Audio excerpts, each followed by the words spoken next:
Welcome to the Sonus International Music Festival, bringing you music from studios and concert halls from around the world to celebrate the life and music of Carlos Guastavino. Tonight, we feature pianist Daniel Glover and a live international panel discussion. Studios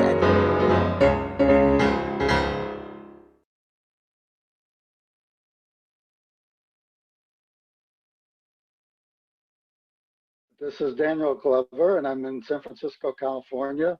But I'm very, very thrilled to be part of the Guastavino Festival and recognize this great composer.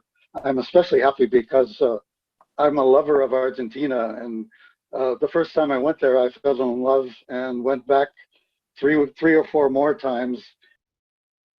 La Tarde and Rincón, to me, really conjures up what the title means, which is spending an afternoon relaxing. The title of the piece, he actually puts play peacefully. So in other words, very calm, relaxed. And I can picture having a drink next to the river, and it's very, very, very pleasant. It also seems to me to have some kind of a folk influence. I hear a guitar when I play the piece, and the rhythm seems to have the cross strings feel of what you would do on a guitar. One thing that impresses me also about the piece is as I'm trying to absorb it and understand the harmony, it's very sophisticated. It uses a lot of ninth chords. It also has a little bit of an air of the kind of lyric pieces that Grieg and Schumann wrote. In terms of, well, the scope of it, for one thing, it's a very small ABA form, but it has that very innocence about it that is very, very refreshing.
Thank you, Daniel, for that beautiful prelude to our conversation tonight.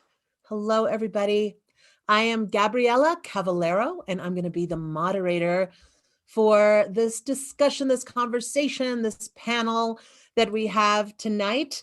And I am going to be accompanied by soon appearing beautiful faces, who I will introduce in just one second.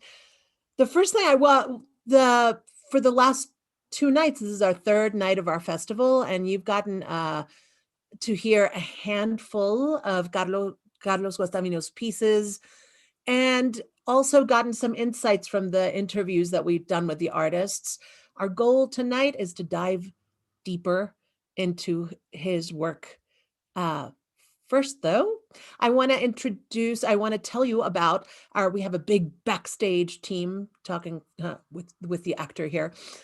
We have Alberto and Beth Fisher, who are on YouTube and Facebook, and they are there so that you can be on your chat and you can ask questions and put comments in there. And if there's a burning question that you would like one of us to answer, we can always answer it later via an email message. And hopefully we'll have time for 1 or 2 questions at the end of our conversation. We also have Marcela, who is doing translating. She is wishing that I spoke slower right now because she is translating as we speak during this panel discussion.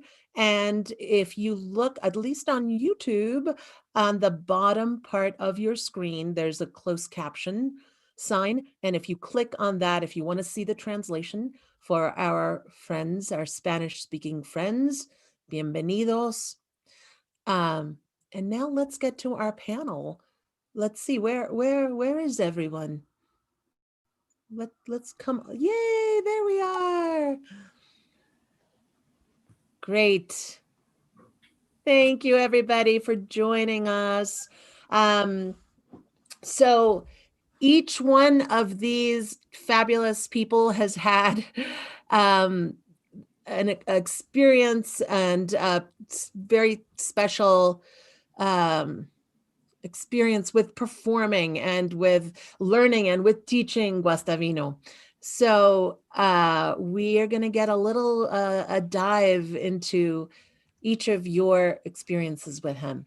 So here, our panel here is Nancy Roldán. I think your names are on there, but you can also raise your hand. Nancy is the founder and artistic director of the Sonus International Music Festival, and she's in her Maryland studio right now with not one, but I think 2 pianos back there. Very impressive. We have Alejandro Cremaschi, who is also from Argentina. We have a big Argentina contingency here tonight. Pianist, executive director of the Sonus International Music Festival, and he is also a piano professor at the University of Colorado in Boulder, where you are right now, right, Ale? Great. Great. We also have pianist Lilia Salsano, who is joining us from her home in Santa Fe, Argentina. Welcome. And Solange Merdinian, mezzo-soprano Solange. We heard Solange the first night of our program. And she's joining us from New York City. Yes. Great. And our last participant here is Jorge Villavicencio-Grossman, who is from Peru. He's a composer and a professor of music composition at Ithaca College. I'm going to breathe now. So, Nancy, let's start with you. A theme that continues to bubble around Guastavino's composition is the thread of distinctively Argentine folk elements that pervade his work. And our conversation this evening focuses around the universality of folk traditions. Can you talk to us about what folk music means and why you speak of his music as universal? That's a great question, a very complicated one. I've been thinking about this. There are entire books written about this, so I'll try to be brief on a big subject. My first contact with folklore was when I was little, because I used to, part of my being a good, well-prepared girl for the world was to dance and sing and learn all kinds of dances, and folklore was an integral part of my upbringing. I played the piano, so at the time my brother and I played the piano, but I became the one who would sing and play these folklore songs that were very familiar to me, and then I would dance and teach. I used to teach my neighborhood friends, my family, my cousins, and even put a festival when I was very young. So the folklore, for me was kind of so familiar. It was part of me. So for me, the word folklore that's what it is. But in conversations with musicians and with students and in general, I have found that there is some kind of conflict sometimes with the word, and also with the word popular, which at the time I was growing up, there were like two different genres. So what happened when I went to university, to the School of Music, and I was learning all these other pieces that all musician majors learn, all pianists. And then I had heard other composers who wrote Argentine music, other Argentine composers. But when I was presented with Guastavino, what happened is that all of a sudden it felt like home. It felt like it was more familiar than the other composers. And so that was part of me. I was curious about how he did it. But until I started studying in depth and reading more of his music, when I wanted to write about him and when I met him in 1987, when I started analyzing the music with the traditional classic European approach, I realized that it was not enough for me to understand certain things that he did. Because, in music, well, for musicians, this is obvious, but for the general audience, when you have to analyze a work to find out, how the chords, how the melodies go together, how they are part or become part of works. For me, there was some secret there, which was the object of my study. I wanted to find out what the secret ingredient was and how it got into Guastavino's music. So in the process, I discovered among the books I read, I found this quote, which I'm going to paraphrase, that was written by a musicologist, Carlos Vega, from Argentina, in which he said that there is nothing more universal than folklore. nothing more regional. And that was a big statement. And then he said, the components are universal, but the assimilation of those components are regional. And that's where we get all these stories. So to go back to the real question, which I haven't answered yet, folklore means, if we think about the word itself, is people. Folk is people. And so we're talking about the people that exist in this earth that we share. So that is where the universality happens. And then when this, let's say if I concentrate in the American continent, the three Americas, then one realizes that all these influences that married the old civilizations that existed here created this language that we call folklore, or music that is of the people.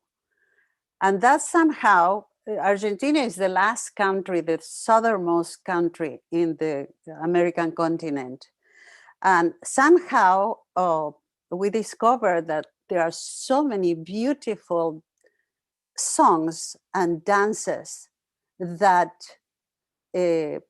form here. Guastavino grew up with these songs. He got it directly. He said when I met him that the family didn't have a radio. So what he heard as a child were this song of the old traditions that came to us from centuries and centuries of ancestors. So that is what he conveys admirably in his music, and I'll let Jorge explain that because he'll do it better than I do.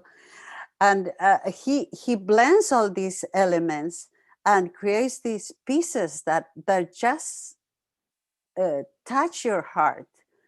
And for me, it's because they come of the ancestral stories that we all share as humanity. And well, that is folk for me. It's everywhere, and it's here. And in this case, it's coming from the heart of Guastavino and of Argentina. Wonderful. Thank you, Nancy. Thanks. This is a question, Solange, and then I'm going to ask Lilia. How did Guastavino come into your life? Was there a moment? Was there an experience that happened? My memory is not that great. If people know me, that's the thing about me. But I do remember the first time I encountered Carlos Guastavino's music. So I went to a school in Cordoba, Argentina, which is dedicated to choirs, right? So when you have to audition when you're about 5 years old. How do you audition at that age? I don't know, but you do. And then basically you have to go through all this process. You learn music as you're learning language. It was the Escuela Domingo Cipoli, Los Niños Cantores, which is a really well known for South America. They have wonderful choirs. So they do a really good job about doing a lot of South American music and international music. But my first encounter when I was 4 years, on my fourth grade, I would say, so I was about 8. I went to the first professional choir that we were allowed to be part of. And I think I said a brief thing in one of the other days that Pueblito Mi Pueblo, it's one of my favorite songs just because it was one of the first ones that I got to sing as a soloist. So that was my first song ever, and the first song that I auditioned for it in that choir scenario. So it was a big deal for me. And paired to that song, we did also the cycle of La Edad del Asombro, which is those 9 songs from discovering the day to basically adolescence. So those two pieces, I would say, that are the cycle and the song, Pueblito mi Pueblo and La Edad del Asombro, are the two big introductions towards the world of Carlos Guastavino, which I think they couldn't be better. It's just one was with a 3-part harmony choir, and the other one was a 2-part harmony choir. So it was kids' voices. Now I see it in retrospective, right? Like when I go back, I hear those choirs again, and it's kids' voices singing with like the purest of sounds, basically going into this simplistic but also elaborate and beautiful sounds of Guastavino, which bring that folklore. I don't think I could have had a better way to be introduced to his music, basically. Just like with all this other kids my age singing this beautiful, transparent music. So that's my experience, how I came about it. And that's why I still sing it to this day. Oh, fantastic. And Lilia, tell us about you.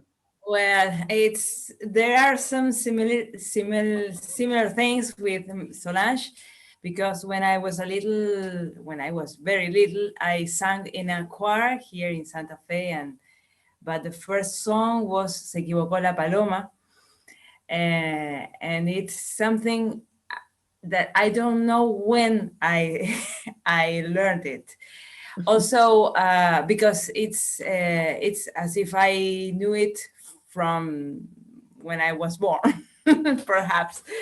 And well, I live in the city, and I was born in the city where Guastavino was born. So here there are many things called Guastavino. And also I was born in a family where there are a lot of musicians. And my grandmother is the one who taught me, and she studied in the first school of music of the university, the local university here. And when she was studying, I think she was in her second year, Guastavino was the headmaster. So she met personally, and she had many scores from Carlos Guastavino for piano, and also for songs for a singer and a piano. So I grew up in this musical family, where Guastavino sounded, my mother and my grandmother playing together, 4 hands, 2 pianos, Bailecito, many works, the Romance del Plata. Also, my sister played Pueblito mi Pueblo in the other piano, so I was in the other piano trying to play the same thing, because my sister is the older one, so I want to do everything that she does. Okay, so but although Guastavino was always the music of his music was always in my life, I felt in love when I went to postgraduate seminars at Mendoza in Universidad de Cuyo. Alejandro is opening his eyes, of course. It's a treasure that I found there. Somebody was playing the sonata, and I couldn't believe that was Guastavino. It was so beautiful, so well written, so such an enormous work. I felt in love. And as I was returning home from Mendoza, it's a long trip, I decided that I was going to play. I didn't know that I was going to play the whole works, but I wanted to play at least the sonata and to discover other works too. So that's my relation. Fantastic. Alejandro, this is for you. Following up on this theme of the folk threads through his music, and also about making art that inherently reaches the heart. Can you tell us about a time when you performed and felt a particularly palpable connection to your audience? Yeah, sure. It's interesting. I think we all come to Guastavino through different routes.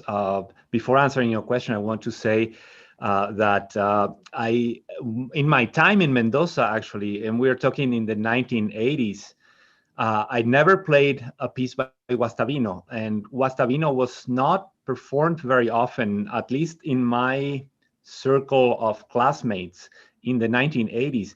You have to think this is a time when Ginastera had just died in 1982.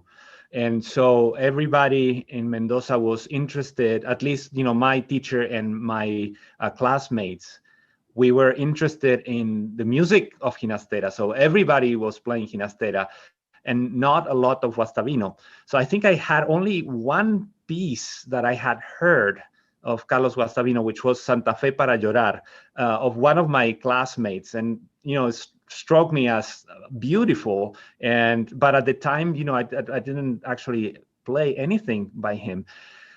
So in 1991, I came to the US to study with Dr. Roldán, Nancy Roldán, who's right here.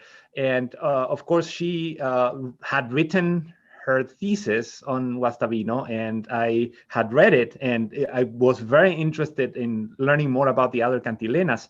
And Nancy gave me a piece, the Sonatina, which is a wonderful little piece. It's 10 minutes, but it's incredibly well written. It uses kind of a cyclical approach to themes.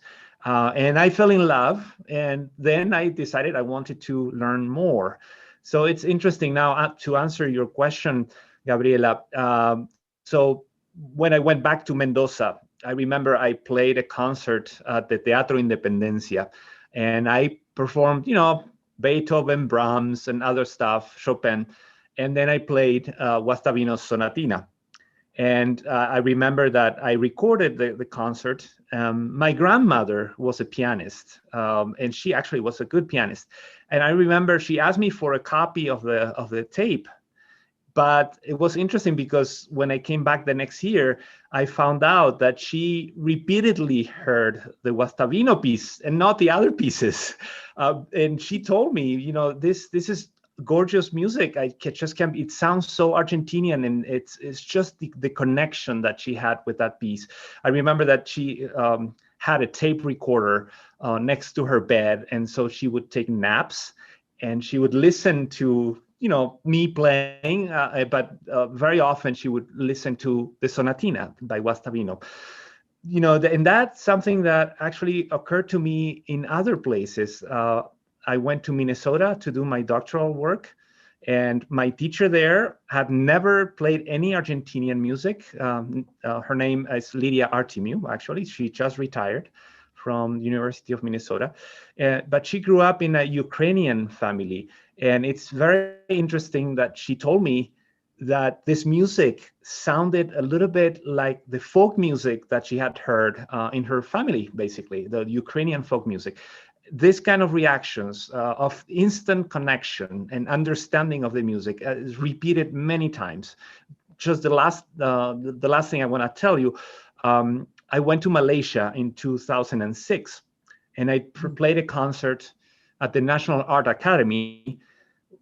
This is a school of music where people learn traditional Malaysian music and also some European music, but mostly Malaysian music. And I was playing a concert of Argentinian music. So everybody loved the rhythm of Ginastera and the energy. But then when I played Guastavino, it was so interesting. There was absolute silence, and I felt that connection, everybody understanding this music deeply, not just because of the rhythm and the energy, but I think because of how it's written. And I think it touches your heart. Thanks, Ale. I love you know, I mean, Argentina, like in the US, it's such a melting pot, right? So it's so interesting to hear. I've heard so many people who are from different cultures say, oh, that sounds like where I'm from. And it's all different places in all over Europe. There are some, you know, there are rhythms in Argentine music that are from the African, right? So it's, I love to hear this mishmash of cultures that are bouncing with everybody's hearts, right? Solange, you have a really wonderful outreach that you do with children and going to schools with your New Docta festival. I wonder if you have one experience with children where you were singing or playing his music and you had some fabulous. So, well, I would say, so the festival, one of the things that we do is work with children, but we also try to bring music where classical music is not as, you know, accessible or not the typical place. Like, for example, a sports arena, kids that play sports. So the thing is, the one song that we've made our anthem for the past 8 years of the festival has been Pueblito Mi Pueblo. Just because, and there is one particular experience, but that's a little bit more, I'll start with the first thing. We find that, first of all, the message that Pueblito Mi Pueblo means, like going back to where you remember your home. For so many of us that live abroad, or for so many people that have left a city to go study to another one, or people that migrated from one place to the other, you always have this attachment to your homeland.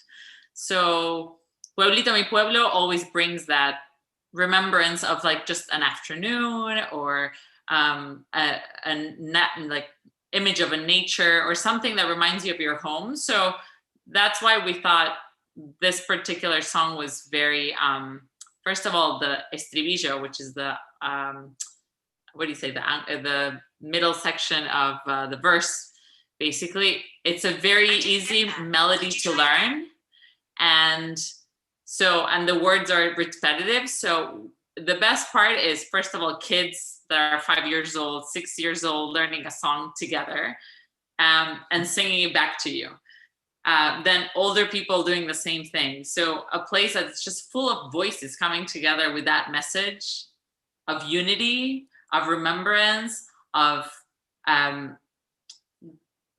it's like, again, bringing that familiarity through sound and through words, but through the words of Guastavino and through the music of Guastavino, you can get how much of an impact is made to me that we chose that particular song to be the anthem of the festival. And the one time that I just could not stop tearing up, it was when I went back to the school that I learned that song. And the whole school, which was about 1,000 singing angels, literally, that's what it is. When I went there and we took a string quintet, a pianist and myself, we said, please join us and let's all sing together. We had surrounded, those like 1,000 kids were surrounding us. And that just sound of pure angels singing. I mean, if I could, I have a video somewhere. Maybe I'll share it one day. I just couldn't sing. I was like, ugh. And I think that's what Carlos Guastavino does. He doesn't need to say that much, but what he says, it just goes straight to the heart. And I think that's what we want to do with music in general, right? Touch people's lives, heal them if possible, bring them happiness, comfort, a sense of home. And I think he's the embodiment of what we strive as musicians in general. Beautiful. Thank you. My pleasure. Lilia. So Lilia, she just briefly touched on this. You're the first Argentine pianist to record all of Guastavino's solo piano works, yes? Yes, And yes, right. That is quite an accomplishment. It's beautiful. And I'm wondering if you could tell us about your experience recording that breadth of work, and if you had any discoveries while learning all that work. Okay. Well, as I was telling you before, when I went back to Santa Fe, I decided I was going to play many works by Guastavino, and suddenly came one national, how do you say, convocatoria contest to make recordings. So I won this contest, and well, that was the push to do this giant project. I didn't really realize it was such a big project at that time, because all the works have so much to say. So the texture is always difficult. There are always too many voices saying things, and you have to look at them.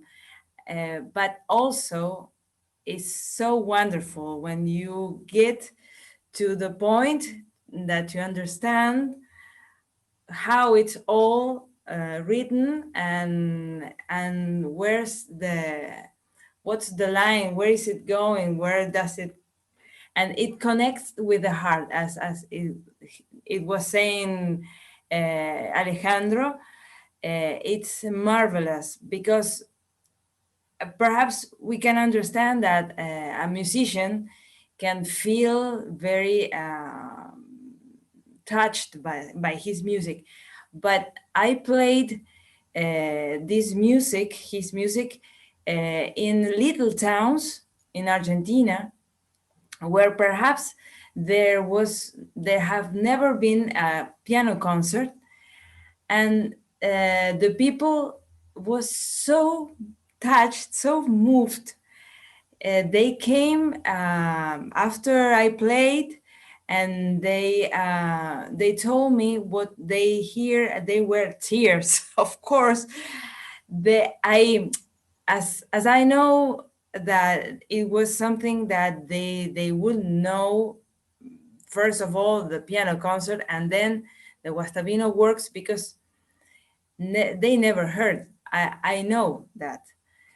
And I told them to imagine what was going on the work, and they told me incredible stories, which I told Nancy, and we were the two of us fascinated.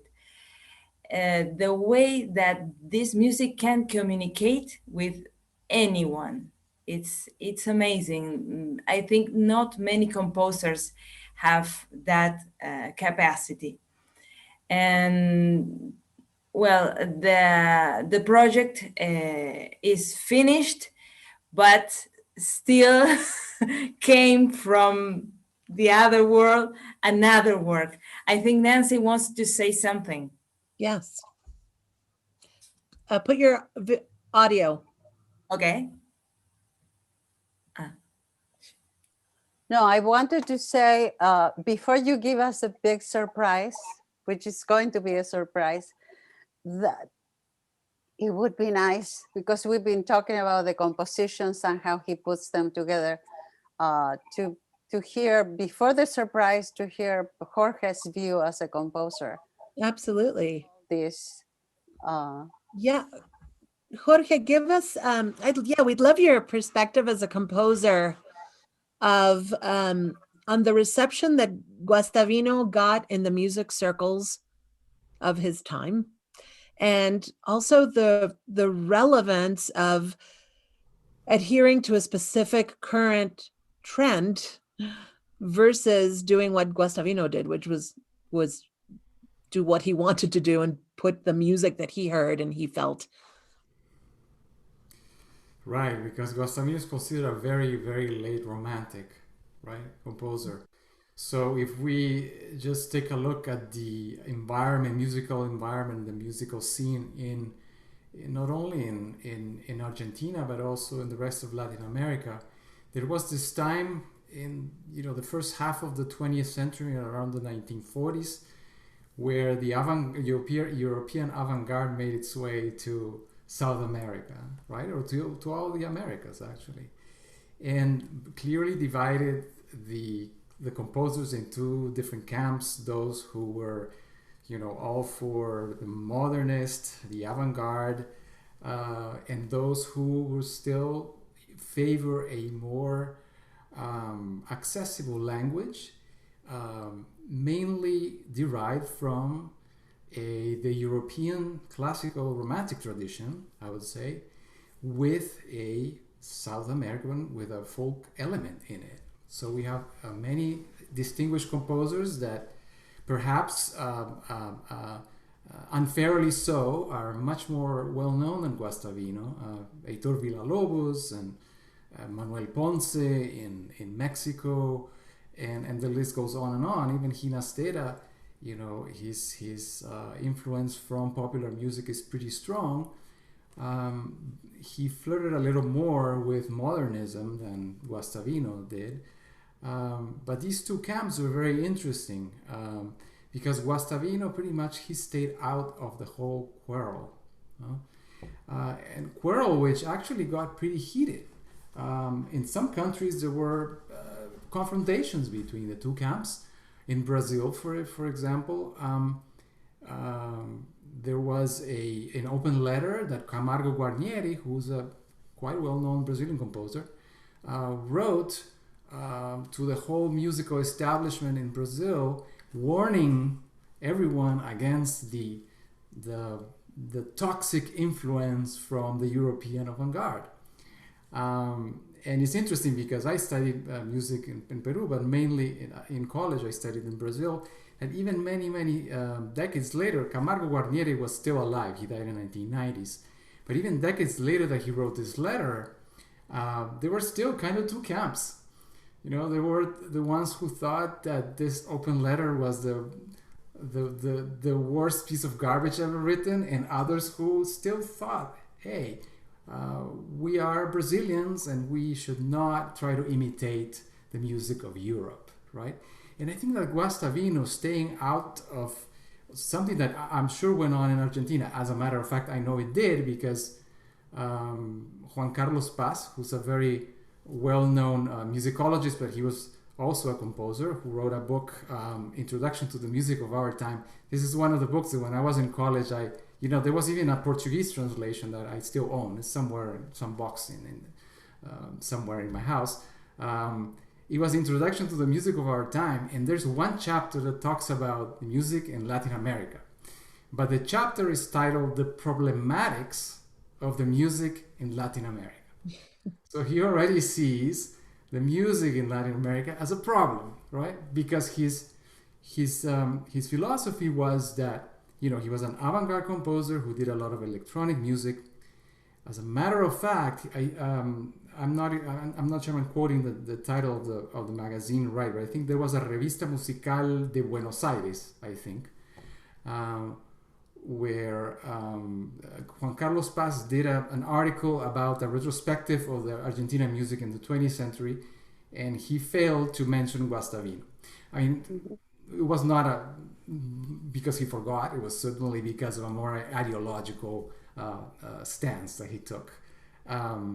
So Paz talks about the idea of trying to mix the European tradition with the folk tradition of Latin America creates this problem, this disconnect. And he actually, if you read that chapter, you'd come to the conclusion that he thinks that there's absolutely no good music in America, in all of the Americas, right? Because, he talks about Aaron Copland, and Aaron Copland was trying to do the same thing, trying to incorporate the jazz language into concert music. Villa-Lobos was trying to incorporate Brazilian rhythms into his work, and so forth. So the only path that Paz thought that it was valuable was to go in the direction of avant-garde music. So it's interesting to see that Guastavino. So why is Guastavino, being so disconnected from that environment of the music, avant-garde music, new music of Argentina? We still listen to his works. And is it a composer that was not an innovator? He was not an innovator, right? And that's probably kind of a death sentence in the 20th century, right? Because what are the great figures of the 20th century composers that we know? Stravinsky was an innovator. Messiaen, another innovator. So we have a list, right, that we like. We play their music. Their music has some relevance. It really touches us. But all in the 20th century seem to have a connection with innovation. Schoenberg created the 12-tone technique, and so forth. And the others kind of go a little bit in the shadows. But so I see actually a revival of Guastavino's music after he passed away,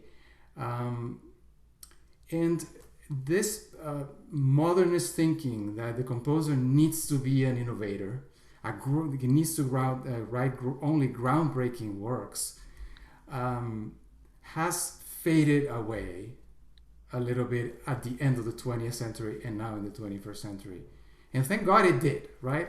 Because, and I even have this discussion with other composers, including my students, and is the role of a composer really of being an innovator? Or what's most important for a composer? I don't think innovation is number one. I think one thing that is important in a composer is to be original. And I think that Guastavino was original because he creates a language that is intrinsically personal. Yes, he has the influence of the folklore. The beginning of the Piano Sonata, I was listening to it again this morning. It has this beautiful theme that it fluctuates metrically from a 6/8 to a 3/4, which is a typical, it sounds like a slow chacarera, that goes with this really himiola-like. But it's, yes, you hear the folk influence, but it's done in such a personal way. And he is, in a way, quite adventurous within that compositional language, harmonically speaking. These beautiful modulations, unexpected modulations, a beautiful treatment of the melodic line. It has a very interesting rate of unpredictability, his music. Where when you think you're going to be going in one direction, boom, all of a sudden he turns to the other corner, and then the piece continues in a most unexpected way. So it's a very, very personal language, and I think that's one of the things that really attract us towards his music. Great, thank you. Yes. Yes, Nancy. I wanted to ask to talking about being personal, that what my conclusion regarding the big difference of Guastavino and other composers Argentine composers who created gorgeous music, also within the sharing the folklore, is that Guastavino was not a researcher. The music was in him. He somehow got this or absorbed it in a way that came directly to him from what he heard, from what he experienced, and he decided to just be true to that. So no research in his. I mean, he had it. It's, I don't know. It's like experiencing sunset to somebody who never experienced it and trying to explain. I think he was the sunset or the sunrise, and he said, I'm going to do what I came to do, because he had a sense of mission too about his what he wanted to share with the world. And I don't know, I interrupt you, Jorge? No, we're good. We're good. Okay. So Alejandro, I know that what all our audience is seeing right now is a panel full of Argentinians, South Americans. But tell us, what do you think about, I know this question has come up before. Do you feel like, do you have to be Argentinian to do justice to Carlos Guastavino? Yeah, that's a good question. That is a great question, and you know, it's funny because when I was defending at the end of my doctoral studies in Minnesota, my last recital contained some music by Guastavino and other Argentinian composers, and I also wrote a thesis on an Argentinian composer. So one of the questions I had is, do you have to be Argentinian to play this music? And I think the answer is pretty much in front of you in this festival. I mean, there are 17 musicians participating. You know, in this panel, many of us happen to be Argentinian, but the panel, actually, we heard Daniel Glover before the panel started doing a beautiful, beautiful rendition of La Tarde en Rincón, and really sounding like he knew intimately this music. And I think that's kind of the answer. You know, there's such a naturalness in this music. There's a certain connection to earth, I think, that connection to folklore, to that simplicity that's so sophisticated at the same time. This music is basically the product of humanity, and therefore, you know, some people may need a little bit of exposure to understand what a cueca sounds like. And Guastavino actually wrote several pieces that sound like cuecas. But a little bit of exposure will, you know, it will just make you understand this music, even if you've never been in contact with it. So my short answer is no, you don't need to be Argentinian. And it's because of, you know, the kind of that direct connection with that simplicity of folklore and that universality of folklore. Mm-hmm. So we are just about at our ending time here. Wait, I wanted to get back very quickly to Lilia's story because we had a little bit of a cliffhanger. Tell us about that connection to Guastavino. Okay, just Yes. I will be brief. Yeah. This summer, Argentine summer, during January and February, I was studying, I was reading everything that is written about the life of Guastavino, about the works. That's how I got in touch with Nancy. Well, there are many stories to tell, but going to the the big story is that it just appeared from nowhere, a manuscript by Guastavino in my director at the school where I teach came with a lot of scores and told me, perhaps you know this. And as I was opening the score, it says Preludio Canción. It means song. But I thought, well, I have never seen this, so perhaps it's missing the voice part, I thought. But no, there was also a letter written by Guastavino that said that he was given as a gift to his uncle here in Rincón, where he came each summer for Christmas. Well, here is summer, Christmas and New Year, and this uncle always helped him with the career, with staying him in Buenos Aires, and he really appreciate and value the music that Guastavino was writing. So I was very, very surprised to find this work and instantly came to my piano and tried it. And it's so beautiful. And it's he was he improvised at the piano. I heard some recordings from him improvising in a Rachmaninoff way. It sounds very alike. Also with changing all the time. I'm doing this, going from white to black keys. He always used the transpose, but instantly, as Jorge said recently, that he went to any key at any time, you wouldn't know when. Well, that way he improvised. You can hear in this work that is from October 14th of 1940. So recently has been the birthday. And well, his nephew, Guastavino's nephew, who is in charge of all the rights, he how do you say, lo escribió. Dedicated. No, la inscribió ahí, digamos, o sea, como que hizo la cuestión de los derechos.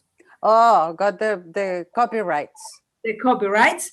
Yeah. And this year, this particular year where nothing happened, well, this work appeared and now is copyrighted, and it's amazing. It's amazing. I was so happy that I finally finished to record the whole works, and Guastavino from the other world gave me this, no, you haven't finished yet. You have to record this too.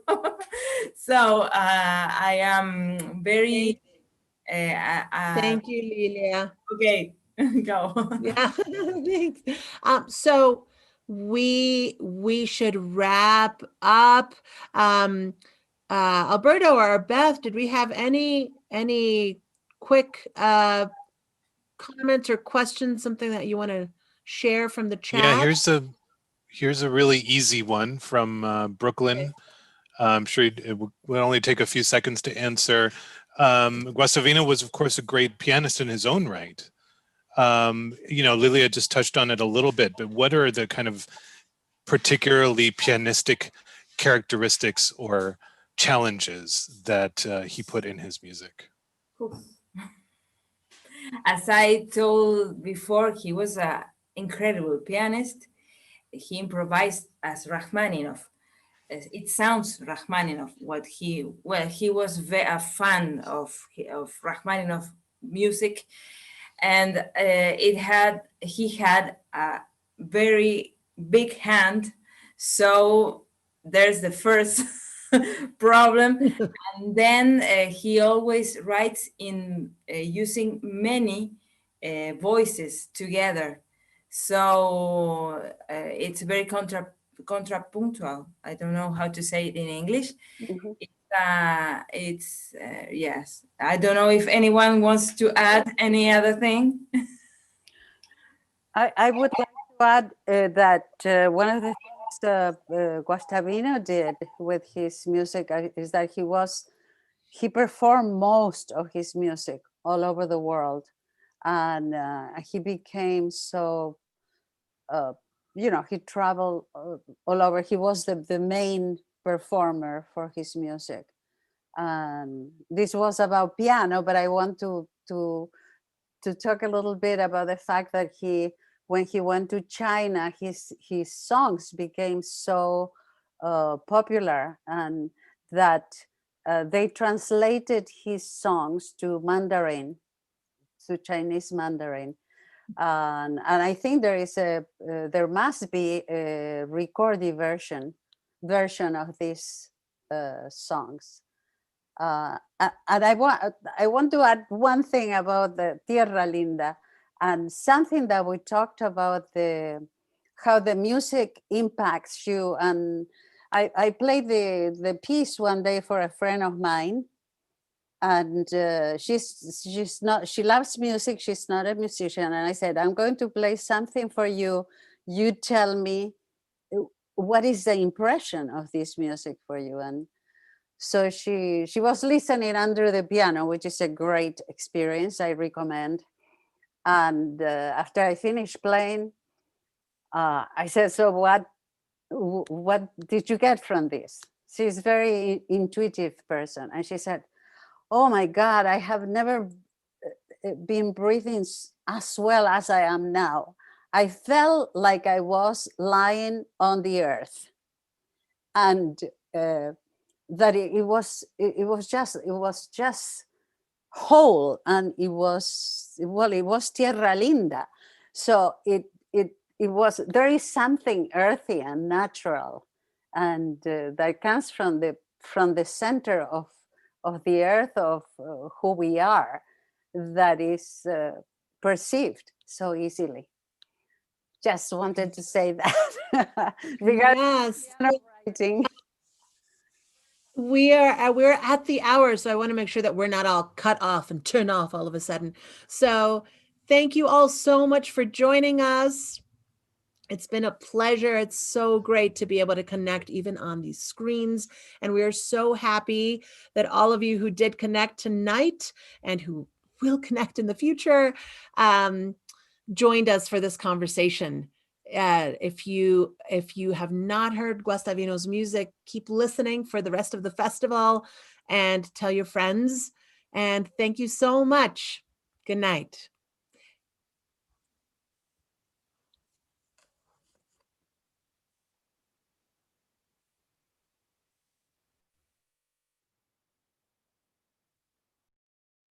I was born in Uruguay, in Montevideo, Uruguay. And for the last 30 some years, I've been living in Charleston, South Carolina, which is a coincidence, but it's the same exact distance from the equator north as Montevideo is south. One of my best friends in Uruguay is a composer. His name is Eduardo Gilardoni, who was very close to Carlos Guastavino. Guastavino spent time in Montevideo at his house, and Eduardo spent time in his house in Buenos Aires, and they were very, very close friends. And I always heard about him, lots of stories, many of them that cannot be told here.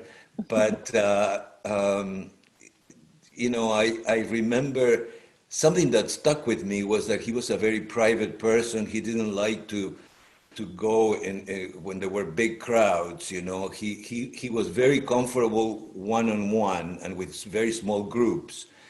And he says that one time he performed with a singer some of his songs at the Colón Theater in Buenos Aires, and that he called Guastavino and told him to come, and he said, no, I'll meet you outside. There is this tree. He explained what tree he wanted to meet at the park across the street. I'll see you afterwards, and then we go have a drink. And he said, but don't you want to come and listen to your music? He says, I don't want to see all those people, he said. And I kind of understand, because as I read, he was not treated right during his life, I think, because there was this movement in Argentina, in Uruguay, and other countries, I guess, too, where at the time that he was writing, people expected something more contemporary sounding, more modern. And he wrote what he wanted, you know, which I always think he's the Schumann of Argentina. He's very romantic with his own language, you know. But very, very interesting personality, too. Well, I hope you all join us tomorrow and listen to the 10 Cantilenas, which is a chance in a lifetime to hear 10 different pianists play such beautiful music.